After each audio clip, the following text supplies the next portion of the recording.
Wi-Fi podcast. Yeah, Another Friday. How you doing? I'm doing all right. This seems like a long week. You can Mm, see from the I can see it. stuff Yeah, I on know. Me too. Me too. I don't have time to stuff on my shave. face.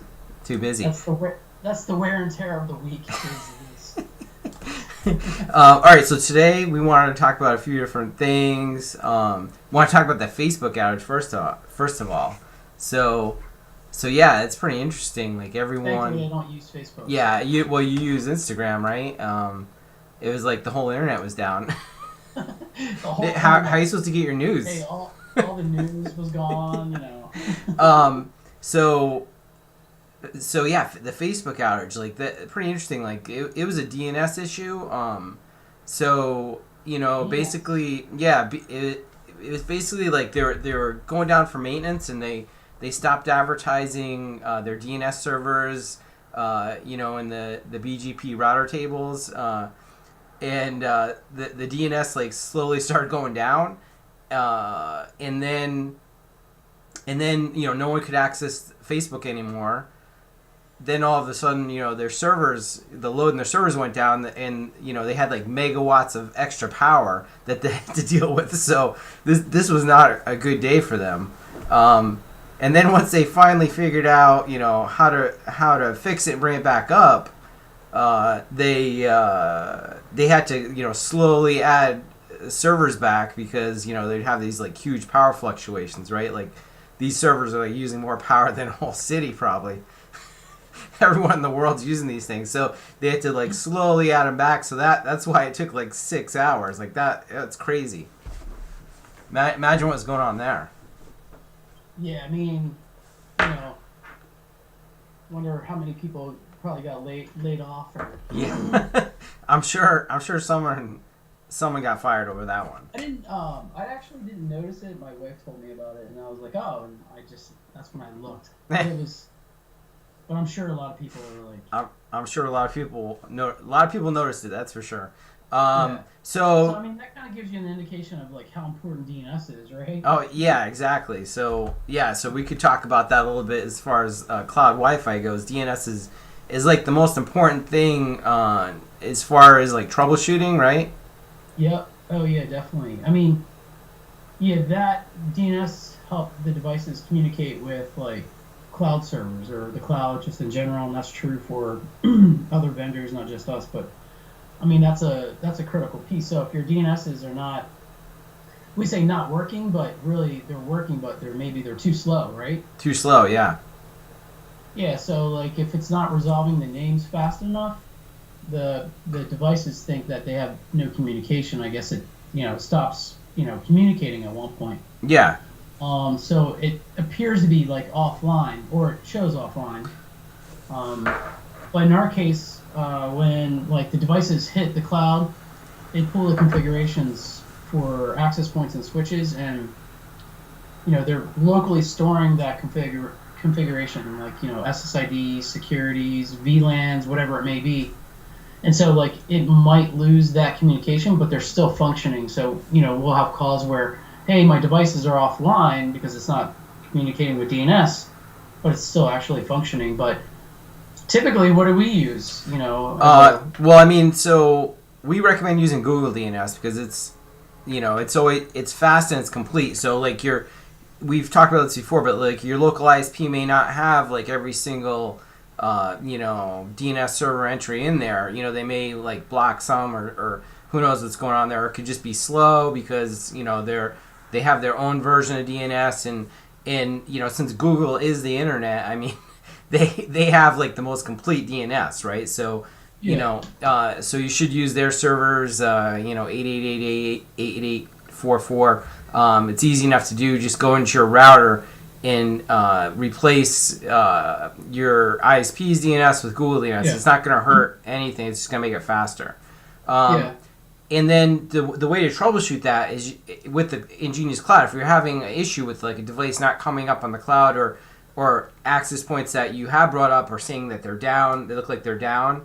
yeah. Go into the local interface, the local IP address of the switch, right? Can you do this on the you can do it on the access point too?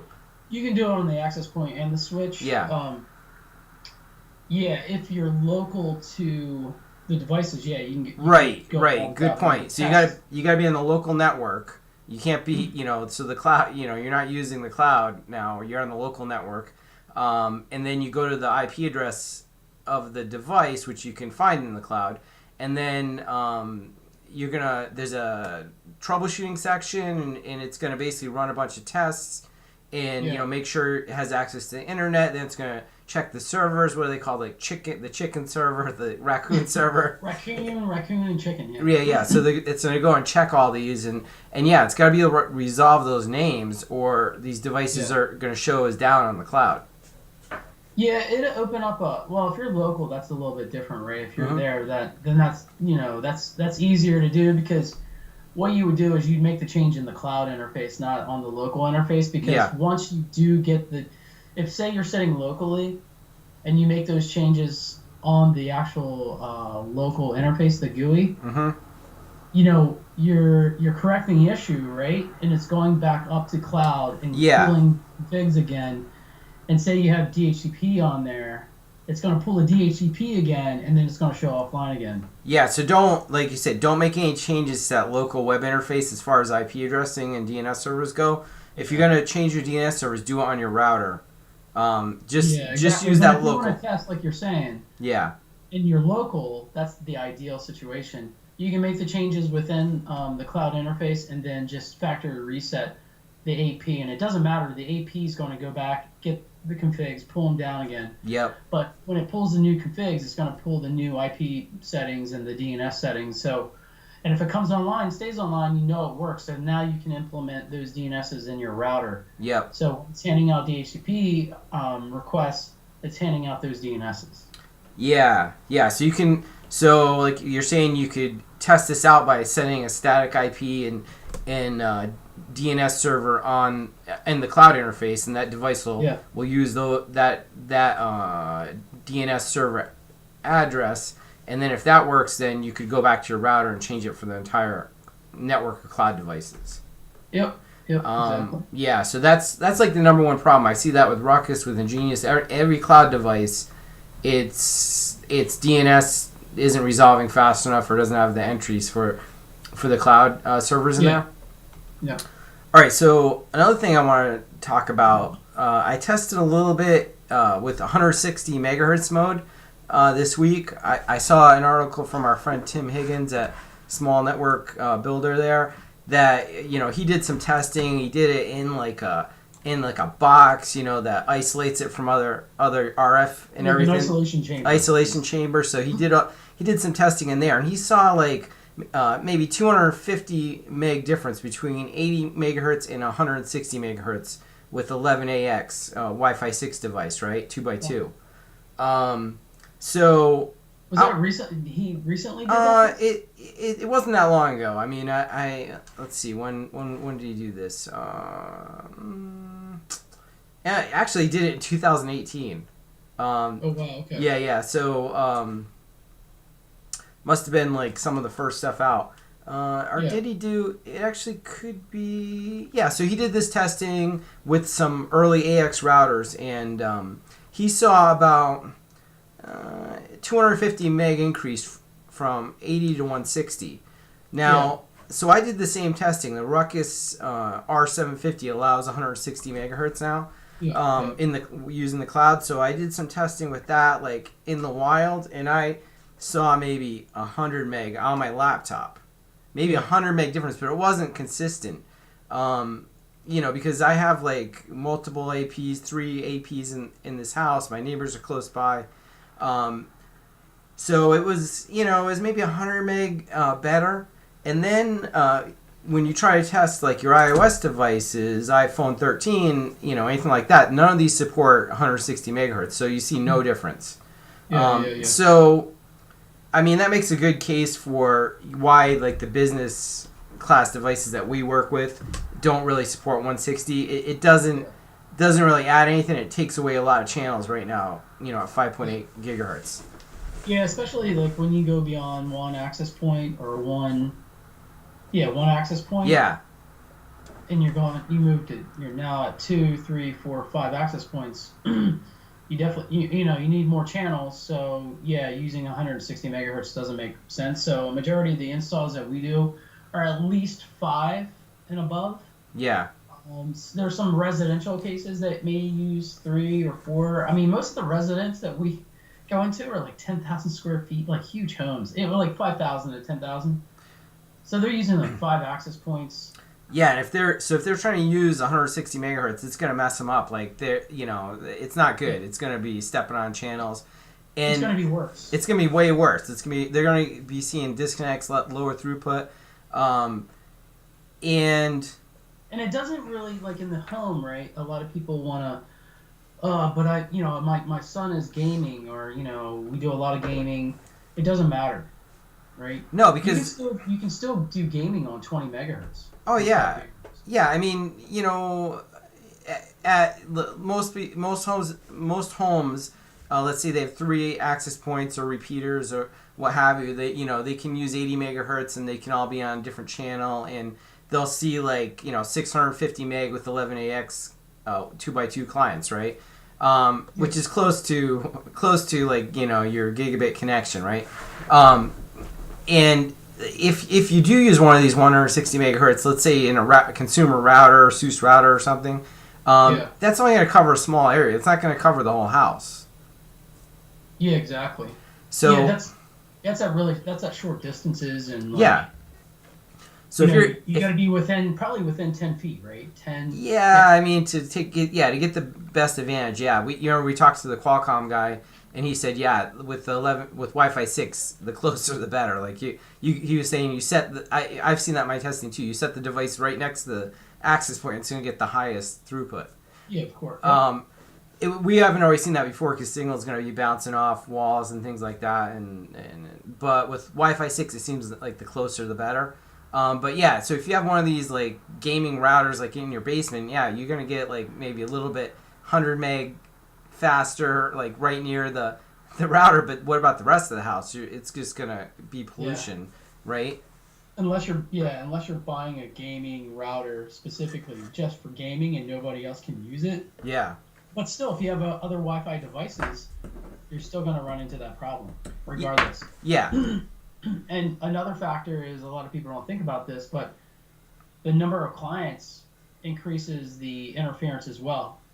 So as the number of clients are added, the more interference you have because you have more talking. Yeah, they're going to be broadcasting. They're going to be trying to broadcast and waiting for other.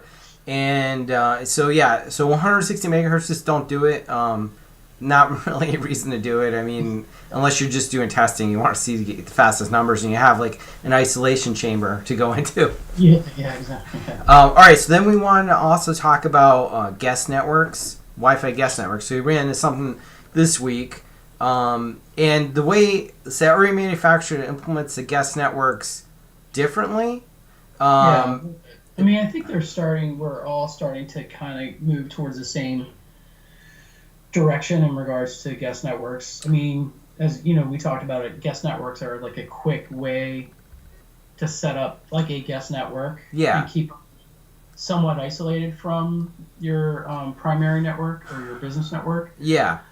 But that's there's more to it than Yeah, so your basic guest network, most Wi-Fi systems will basically set up a different SSID. Yeah, a different SSID, but then they'll set up a different IP address range NATed to the main network. So they'll have their own DHCP server giving out a new private subnet, and it'll NAT that to your main network, right? Yep. Yeah. So it's basically isolating the guest network with NAT, and like you're saying, it's providing IP addresses. The AP is basically acting like a DHCP server. Yep. But as everybody knows, an access point, that's not the primary job of an access point, but it's a good benefit to have. But if you're going into like a hotel or like a large business, and you're doing guest guest networking, that's probably not the best way to do it. Right, right. Because for one, it's putting like a more of a load on the access points because they're having to run that guest network. They have to do the natting and Yep. all that local to the access point. Um, and if there's other requirements, like say you have a printer that you want the guests to be able to use, or some kind of file share that you want them to have access to, like more, these are things that maybe a hotel would do. In Yeah, a most little more advanced. yeah, in Right. most cases, you want the guests not to be able to see any shares on each other's computers, right? And you don't want them to see any broadcast traffic from your main network, and basically limit the broadcast traffic on theirs also, right? So Yeah. the natting separates the broadcast traffic, so they're not going to be able to sniff between one to the other. And then layer 2 isolation will keep them from being able to see shares on each other's computers. Yeah, that's right. So, um, yeah, when you enable NAT on our system, you're for the cloud system specifically, like when you enable that, you're automatically enabling client isolation, Yep. which all the Wi-Fi devices are not able to see one another at that point. Right. So like you were saying, like a wireless printer or something like that, like the guests would not be able to see the wireless printer because they're all isolated from one another. Mm-hmm. So there's a better way of doing this, Yeah. right? So let's say that you have a server that you're trying to all your clients have to access, like an application that we saw. Um, then the way the or you have like a larger business like a hotel or apartment Any, building, something like that, right? Then you'd yep, want to set up the guest network using a VLAN. So basically, all you have to do is set up another SSID guest and tag it with a VLAN, let's say VLAN 2, and yep, then you have to go over your switches and tag all the ports that the yep, APs are going to be on with that VLAN 2 and your VLAN 1, let's say for your main network. yep. And then you have to go to your router. Your router has to be able to recognize that VLAN and route Yeah, it it has to to a do. different subnet. Yeah, it has to do inter VLAN. Inter VLAN So routing, right? yeah, you got to be not careful. You have to understand like the router that you're working with. So not all routers support inter VLAN. So like my consumer router or my ISP router, I can't do VLANs, Right. right? So obviously, like in a hotel, you'd think they have more like a business router that you can do inter VLAN kind of setup and things like that. So once you set up that VLAN, you can actually set up, an IP range within the VLAN as well. Yeah. So, you're doing the IP addressing, and now you're really separating the traffic over a virtual network. And then you can start to share like resources like printers and things like that, right? Yeah, exactly. So once you're doing it through the router, you can set up different firewall rules for that, for that VLAN, for that IP range. You could do layer 2 isolation there, if you wanted to, or you could, allow, have some firewall rules that, hey, only this printer is allowed to have access to, right? Yeah. So you could do all that. It makes it more flexible. Like you definitely said, consumer routers don't have that feature. So when you want to use VLANs, you need to have a router that can do inter VLAN routing, and we're using the MikroTiks, and those have that feature. It's a little complicated to set up, but once you figure it out, that's the most secure way to do it. Yeah. Yep. And you can use that VLAN for more than guest networks. You could have different, you could have, let's say in a school, you could have a staff network and a student network, have them separated on VLANs, and you could also, obviously on the SSIDs, you could provide like faster or slower service on certain SSIDs. Yeah, you can do bandwidth shaping. Yeah, bandwidth shaping, different firewall rules, all that. So the basic one, if you go to implement a basic guest network, you may see some drawbacks there, but if you need some additional features, then look into using a VLAN and just make sure you have a router that can do that inter VLAN routing. Yeah. Yeah. Exactly. Yeah. I mean, we run into this case a lot. So Yeah. we we get a mix of customers that, hey, I want to enable a guest network, right? And it's like, okay, it's super easy to do. It's just a Yeah. checkbox. And you do it on the SSID, and you call the SSID guest, and it's easy. So when you enable it, when you enable that NAT, client isolation is automatically enabled. You do have the option to turn on L2 isolation as well, if you want to, on that network, and that fits a lot of like smaller cases. But yeah, as soon as you get into like the hotel area, or like in hospitality, then it gets a little more, not necessarily complicated, but now you want to share resources. Like you have a business center that has printers that you want other users go and use those printers and things like that. So there's that's when you get into like the inner VLAN, setting up VLANs and sharing resources and things like that. So yeah, and again, like if you have those guest networks enabled on the access point, it's going to use some of the AP's resources. So you may want to do it on the router using the VLAN. Because it's storing like the MAC address with the IP address and all kinds of stuff. So yeah, you're using up memory there. So it's better for the smaller guys. Yeah. Yeah. All right, Brian. Anything else you want to talk about this week? Let us know what you want on a cloud gateway. Not the actual the cloud interface, but like an actual like security gateway. Yeah.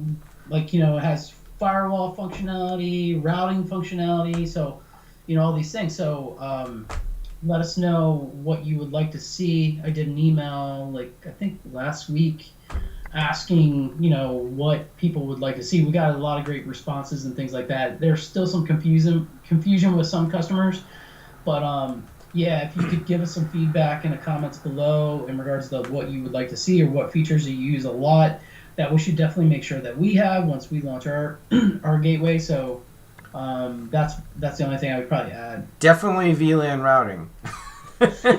That's gonna be one of the things. People that purchase this are definitely gonna want to be able to do that, and then we'll be able to explain them exactly how to set it up. Because right now it's difficult. You don't know what router they're using, and that makes it a big problem for Genius. Like if someone's trying to do it and it's not working. Yeah, a lot of cases that we run into are we're diving into some other vendors. No, we're not, but we're helping the customer go into another vendor's product to basically help. Because the call is always this: the Wi-Fi is not working. Yeah. Specifically your Wi-Fi is not working, and the hardest part of setting up VLANs is routing it. Like it's easy to just tag it on the SSID, takes a minute, and everyone does it the same way. But routing it, that's where it's not going to work. Yeah, so like you have to think of it from our standpoint. Our devices are layer 2. Yeah. It doesn't get really complicated. So it's like there's some complicated things, but it's typically physical. On the physical layer are like a lot of layer 3 kind of errors, like their configurations are wrong. Some vendors have changed up the way they're doing VLAN. Like I know Cisco does it a little bit differently, and Aruba does it. Aruba recently changed the way they do their VLANs on their switches and things like that. So I know that's frustrating some people out there, but yeah. So like once we have a gateway, you have a total solution. We'll know where to go, what to set, and what to do basically. Nice. So hopefully those times last shorter on like technical support. But anyway. All right. So remember to like and subscribe and put those comments below about the cloud gateway device as far as what you want to see on there, and